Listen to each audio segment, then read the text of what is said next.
যে ওই ব্যক্তির রুহগুলো যাতে যে ব্যক্তি মৃত্যুবরণ করার পরে তার গোসল থেকে জানাজা অর্থাৎ তার কাফনের পূর্ব পর্যন্ত এই মুহূর্তটার মধ্যেই সমস্ত জায়গাগুলো তাকে ভ্রমণ করা হবে।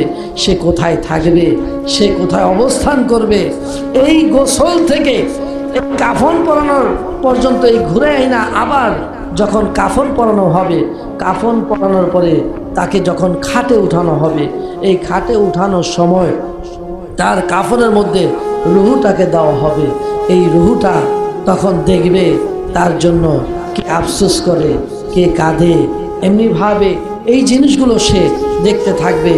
অবশেষে এমনিভাবে এই বডিটাকে নিয়ে যখন জানাজা শেষ করে যখন তাকে সেই গোরস্থানে কবরের মধ্যে নামানো হবে, তখন ওই ব্যক্তির রুহুটা তখন তাকে দেখবে যে এই যে কবরের মধ্যে আমাকে রাখার পরে তাকে প্রশ্ন করার জন্য দুইজন ফেরেশতা হাজির হয়ে যাবে।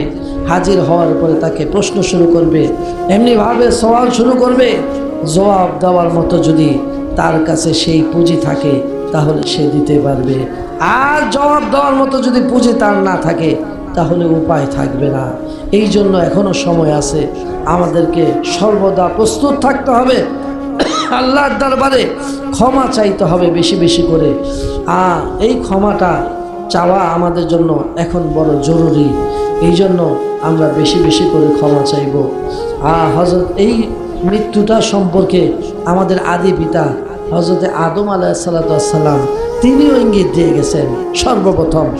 সর্বপ্রথম তিনি ইঙ্গিত দিয়েছেন। কি ইঙ্গিত দিয়েছেন? যে ওয়ামা আল মৌতু, মৌত কি, মৃত্যুটা কি, কেমন, সেই ইঙ্গিতটা মা হাওয়া আলাইহিসসালামকে উপমা দিয়েছিলেন। কখন? তখন দিয়েছিলেন যখন দুই ভাই হাবিল এবং কাবিল, দুজনের নাম শুনছেন না? সবাই শুনছেন। এই হাবিল এবং কাবিল বিবাহ সংক্রান্ত বিষয় নিয়ে যখন এমনিভাবে এক ভাই আরেক ভাইকে এমনিভাবে দুনিয়া থেকে বিদায় করে দিলেন, এই অবস্থায় যখন মারা গেলেন, মারা যাওয়ার পরে মা হাওয়া বুঝতেছেন না, তখন আমাদের আদি পিতা আদম আলাইহিসসালাম তিনি উপমা দিয়ে বুঝাই দিতেছেন যে এই মৃত্যুটা হলো যে মানুষের জবান বন্ধ হয়ে যাবে, মানুষের দেহের নড়াচড়া বন্ধ হয়ে যাবে, মানুষের কাজকর্ম বন্ধ হয়ে যাবে। কারণ মা হাওয়া বুঝতেছে না মৃত্যু কি, তিনি তখনও এই জিনিস সম্পর্কে অবগত না।